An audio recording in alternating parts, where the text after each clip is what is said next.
जय माता दी दोस्तों, कैसे हैं आप सब। दोस्तों बात कर रहे हैं 1 और 2 सितंबर की कि ये 2 दिन मकर राशि वालों के लिए कैसे रहने वाले हैं। इन 2 दिनों में मकर राशि वालों को क्या खुशखबरी सुनने को मिल सकती है, किन बातों में इन्हें सावधानी रखनी चाहिए।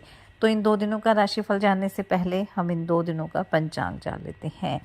1 सितंबर 2025 दिन सोमवार रहेगा। भाद्रपद मास शुक्ल पक्ष की नवमी तिथि रहेगी।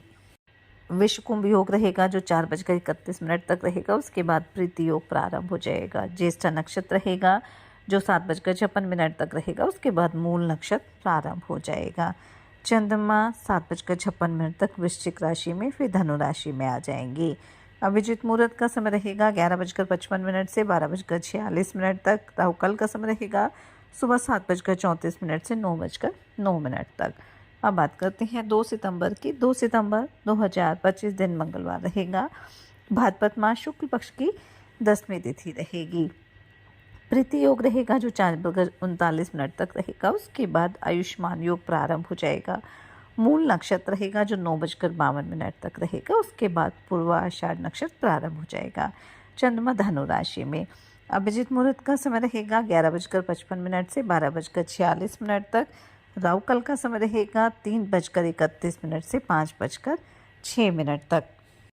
दोस्तों आज मैं आपको एक छोटी सी जानकारी देने जा रही हूँ कि अक्सर हम सभी लोगों के घर में तुलसी माँ की पौधा होता है और हम प्रतिदिन उनकी पूजा अर्चना भी करते हैं। लेकिन कभी आपने इस बारे में विचार किया है कि अगर हम अपने घर तुलसी का पौधा लेकर आते हैं तो हमें उसे किस दिन लेकर आना चाहिए, किस दिन हमें तुलसी का पौधा घर में लगाना चाहिए ताकि हमारे जीवन पर तुलसी माँ का आशीर्वाद सदैव बना रहे। तो मैं आपको बता दूं कि घर में तुलसी लगाने के लिए गुरुवार और शुक्रवार का दिन बेहद शुभ माना जाता है।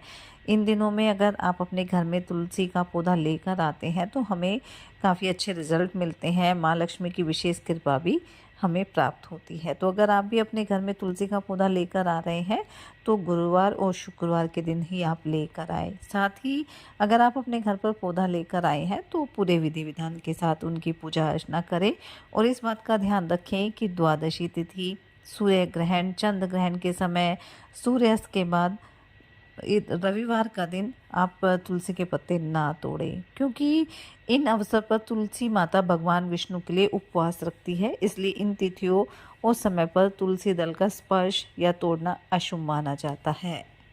साथ ही अगर आप लेकर आते हैं तुलसी माँ का पौधा तो आपको उसके नीचे दिया भी जलाना है, उसमें जल अर्पित करना है। मात्र आप उसे औषधीय पौधे के रूप में घर में ना रखें। साथ ही बिना स्नान के आप तुलसी पूजन भी ना करें। जो लोग रोज़ाना सुबह स्नान नहीं कर पाते हैं तो उन्हें तुलसी के सामने दीपक या जल अर्पित नहीं करना चाहिए। स्नान करने के बाद ही आपको तुलसी के समक्ष दीपक और जल अर्पित करना चाहिए। तो इन छोटी छोटी चीज़ों का ध्यान रख के आप अपने घर में तुलसी का पौधा लगा सकती हैं और माँ तुलसी और माँ लक्ष्मी का आशीर्वाद प्राप्त कर सकती हैं। तो चलिए बात कर लेते हैं ये 2 दिन मकर राशि वालों के लिए कैसे रहेंगे। ये 2 दिन मकर राशि वालों के लिए सामान्य रहने वाले हैं। कारोबारियों के लिए 2 दिन ठीक ठाक रहने वाले हैं। कारोबार में आपके कार्य तय समय पर पूरे होते रहेंगे। बस इस बात का ध्यान रखना है कि कोई भी नया निवेश करना है, कोई भी कॉन्ट्रैक्ट साइन करना है, कोई प्रोजेक्ट की तैयारी कर रहे हैं तो उसमें जल्दबाजी नहीं करनी है। अपने बड़ों की सलाह आपको ज़रूर लेनी है। वहीं नौकरी पेशा लोगों के लिए 2 दिन अच्छे रहेंगे। सभी का सहयोग मिलने वाला है और अपने कार्यों को भी आप तय समय पर पूरा कर पाएंगे। लेकिन फ़िलहाल नौकरी बदलने के प्रयास ना करें तो ज़्यादा बेहतर रहेगा। घूमने फिरने की योग भी इन 2 दिनों में बन रहे हैं और इस दौरान कोई महत्वपूर्ण जानकारी आपको मिल सकती है। वहीं अगर आपका कोई परिजन घर से दूर रहता है, विदेश में रहता है, तो वहाँ से कोई खुशखबरी आपको सुनने को मिल सकती है। इन 2 दिनों में आप अपने आर्थिक स्थिति को मजबूत करने के लिए जो भी कदम उठाएंगे उसमें सफलता मिलेगी। बस एक बार अपने बड़ों की सलाह ले लें और जल्दबाजी आप बिल्कुल ना करें। आपकी सोच पॉजिटिव रहने वाली है और आपको आपकी सोच का आपके कार्यक्षेत्र में भी लाभ मिलेगा। अगर आप अपने निर्णय का अच्छी तरह से सोच समझ कर लेंगे तो आपको लाभ की प्राप्ति होगी। स्वास्थ्य को लेकर वैसे तो कोई समस्या नहीं है, और कोई समस्या चल भी रही थी तो वह भी काफ़ी हद तक दूर हो जाएगी, लेकिन लापरवाही ना बरतें तो ज़्यादा बेहतर रहेगा। योग, ध्यान, मेडिटेशन आप ज़रूर करते रहें। किसी सरकारी योजना में इन्वेस्टमेंट आप कर सकते हैं और उसमें आपको लाभ की प्राप्ति होगी। बस जो कागजी कार्रवाई है वो ध्यानपूर्वक करनी है। कोर्ट कचहरी से संबंधित मामलों में आपको थोड़ी सावधानी बरतनी है, और जो भी आपका विरोधी है उनसे सतर्क रहना है, क्योंकि वो आपके खिलाफ कुछ साजिश रच सकते हैं। धर्म कर्म में रुचि रहेगी। घर परिवार में किसी धार्मिक कार्यक्रम का आयोजन भी हो सकता है, जिसमें परिजनों का आना जाना लगा रहेगा। इन 2 दिनों में अगर आप किसी भी तरह का लेन देन करना चाहते हैं तो किसी भी अनजान व्यक्ति पर भरोसा ना करें। हालांकि आपकी मेहनत में कोई कमी न रहेगी और आप अपने कार्यों से एक अच्छा मुकाम भी हासिल करेंगे, लेकिन काम के साथ साथ खुद का ध्यान भी आपको अवश्य रखना है।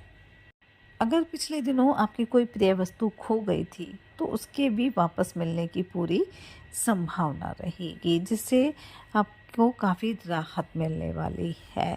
इन 2 दिनों में मित्रों से भी मुलाकात हो सकती है, जिससे मन आपका काफ़ी प्रसन्न रहने वाला है। शेयर मार्केट से जुड़े लोग कोई बड़ा इन्वेस्टमेंट कर सकते हैं, या इन 2 दिनों में आप अपने घर में किसी तरह का रिनोवेशन का काम करने की योजना भी बना सकते हैं।